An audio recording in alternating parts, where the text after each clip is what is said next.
Hello everyone, welcome to Indie Voice. Today we are looking at a very interesting game created by the people who created several types of games that you probably do know, and that is Curses and Chaos, Ninja Senkai DX, Wizorb, Mercenary Kings, and so on and so forth. They created very amazing Pixar games, which I do love their work to the highest degree. And the name of the game today for the review from created by Tribute Games is called FlintHook. FlintHook is a roguelike action platformer that so far I have fallen in love with, and I've also been following their work on Tumblr and Twitter.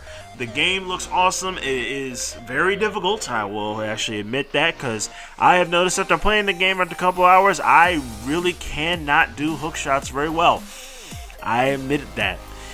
And the enemies are pretty difficult. It does take time. It's not like too easy. It actually goes on how you use patience and skill, followed by rethinking on how to engage the enemies and how to shoot them down quickly before they kill you and you rage, and then you gotta do this whole thing all over again.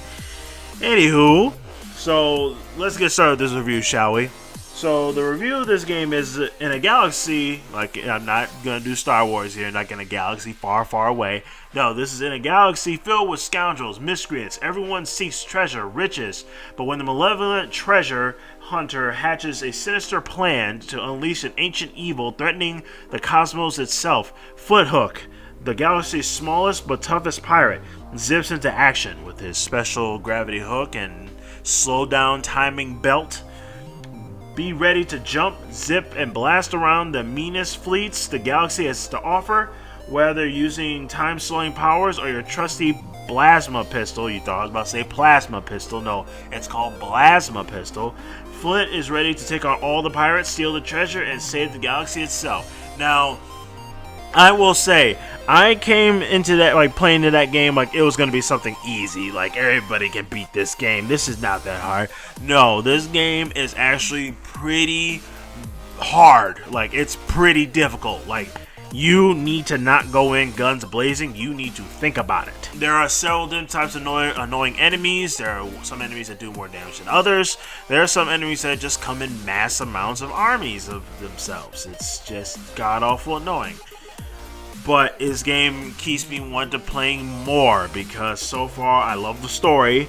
I love the amazing pixel art they have done to take the time into making FlintHook, and the fact that each and every enemy does something different, and they have several versions of themselves. So far I've seen two colors, that is their original, then it goes to green or bluish. There's some that are purple, but I think that's just a regular color, but I'm still playing the game so far. This game is available on the Steam, PS4, Xbox One. It was released, like I said, on April 18, 2017. It is $14.99 on all systems. So the main features of this game is you zip around with your mighty hook shot, aim freely, toss your giant anchor at golden rings to propel yourself around the levels at high speeds, giving you the agility and swiftness needed to dodge hazards and enemy bullets. Shoot in 360 through your plasma pistol. I keep saying plasma. Take down all sorts of enemies with fresh, hot bullets. Look really cool with slow motion powers. Slow down time to adjust your aim or pull off a tight stunt. Do it often. It recharges real quickly, and it makes you look 200% cooler. Blast through random assembled pirate ships. Each leveled is special, as ships are procedurally generated, built from hundreds of handcrafted rooms, modified variants, filled with extraordinary treasure, and populated by random waves of enemies. I will definitely agree to that, because they have been armies upon armies of enemies. It was ridiculous, but still fun. Hunt down the pirate lords of the Cluster clan. Feed your compass creature to pinpoint the boss's location, then take them down and bring your bounty home. Your rivals are no space chumps. Make sure you're ready for the challenge. Collect rare relics, powerful perk cards. All the treasure you loot builds up to your legend. Unlock new equipable perks as you level up. Buy permanent upgrades in the black market, and hoard collectible relics or lore pages. Uncover the mysterious secrets. I don't know, are there secrets in this game? So far, I've noticed that a lot of these relics are old-time items, from like a telephone to a hat to several other situations that you're just like, oh, these are these relics? Okay, what do they do? They're mostly just there for collectible situations. There are lore pages, which you'll find out after you go into several different types of treasure. They're like, when you go to a ship, sorry, I'm trying to explain this, it's a lot to take in.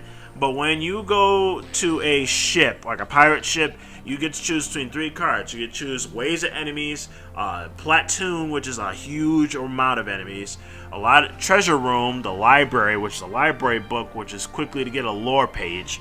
There are several different types of ways you can go into these handcrafted rooms that you choose on before going onto the ship.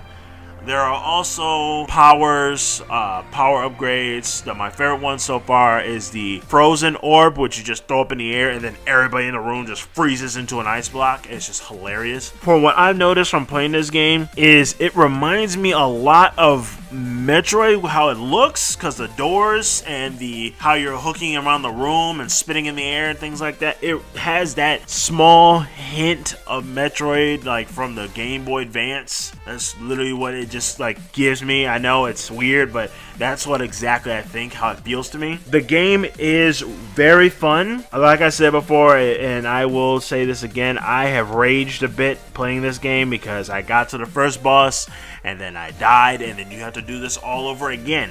So also another warning, if you do die, you will have to go back and recollect all those little ghost crystals, or gems as they call it, and to find the boss you have to collect 3 of them, or however amount that is needed to find the boss. I am now on the second boss after 5 hours of trying to kill the first one because I keep dying. Oh, the rage. But this game has been sought after. A lot of people could not wait for this game to be created. It was something amazing.